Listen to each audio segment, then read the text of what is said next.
Hey everybody, I'm Rachel Cruz with the EveryDollar team, and today I'm gonna walk you through the steps to budgeting with an irregular income.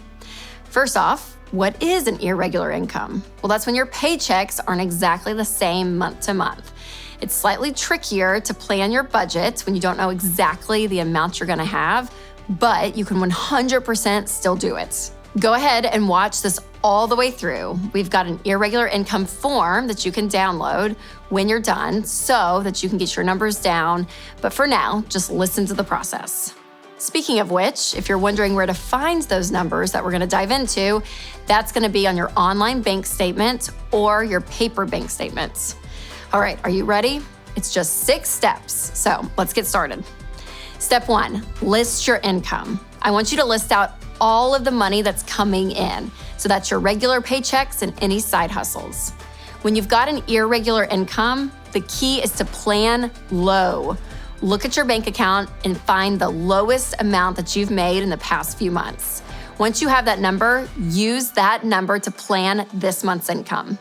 If you end up making more, we'll show you how to adjust this in step 5. Also, if you're married, make sure you're listing out both incomes. Now, add up all of these, and that's gonna be the amount that you have to work with this month. Step 1, check.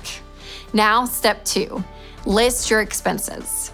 You just listed out everything coming in this month. Now we're gonna prep for things that are going out this month. And here's what I want you to think about: giving, saving, spending.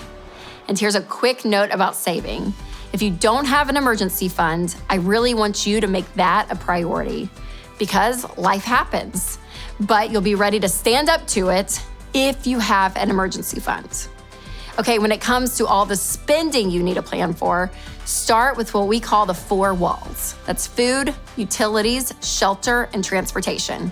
This is another time that looking at your online bank account comes in handy, so you can see what you usually spend on all of this stuff. After you get these 4 walls covered, list out other essentials. Think about insurance, debt, childcare, and don't forget a miscellaneous line. This helps you prepare for any surprises that may pop up in the month. And finally, the extras. And when you have an irregular income, you might have to skip some of these extras at first or plan low just for now. So, listing your expenses, that's step 2. Now on to step 3. Subtract your expenses from your income. This number should equal 0. We call this a zero-based budget. No, it does not mean that you let your bank account reach 0. Leave a little buffer in there, about $100 to $300. And what this means is that you're giving all of your money a job to do. It's paying the bills and moving you forward on your money goals. Because you work hard for your money, and it should work hard for you, every single dollar. But what do you do if you subtract your expenses from your income and you don't hit 0? Well, if you have money left over, celebrate. That's awesome. You can put it towards your debt or another money goal. If you've got a negative number, first, don't freak out. You just need to go through and lower the amount in some of your budget lines or cut extras until you reach 0. Remember, you might be able to add some of these things back in later, and we'll get to that in just a minute. But guess what? Those were the first 3 steps in creating the budgets. And these last 3 are gonna be about how to keep it going. So step 4 is track your expenses all month long. This is the secret to budgeting well. Track your expenses. You can't just write down planned amounts in step 1 and 2 and then hope for the best. You will overspend. You just will. But when you're tracking, you'll see what's left in each budget line right there in front of you. It helps you be accountable to your money, to your spouse if you're married, and to yourself.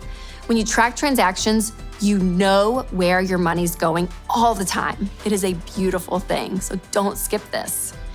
Okay, next step is especially for you, irregular incomers. Step 5 is to make adjustments on payday. When your paychecks come in, make adjustments. If you made more than what you planned, you can add it towards your money goal or add some money to the line items that you skipped or planned low. No matter what, don't just leave extra money laying around. because you know what? It will get spent.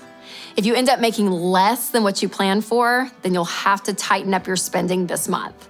It isn't fun, but it will keep you from overspending. Subtract some money from non-essential budget lines until you even out. Okay, ready for the last step? Step 6, make a new budget before the month begins. Your budget won't change a ton month to month, but let's be honest, no 2 months are 100% the same. So I want you to make a new budget every single month, making the changes you need based on month-specific expenses like holidays or seasonal purchases like birthdays. Don't forget these things. And by the way, if this sounded like a lot to keep up with, go check out our complete guide to budgeting and get our free budgeting app, Irregular. They'll help you a ton when you're setting things up and to keep your budget going. Listen, I believe in budgeting and I know you can do this. Follow these 6 steps and start feeling empowered with your money.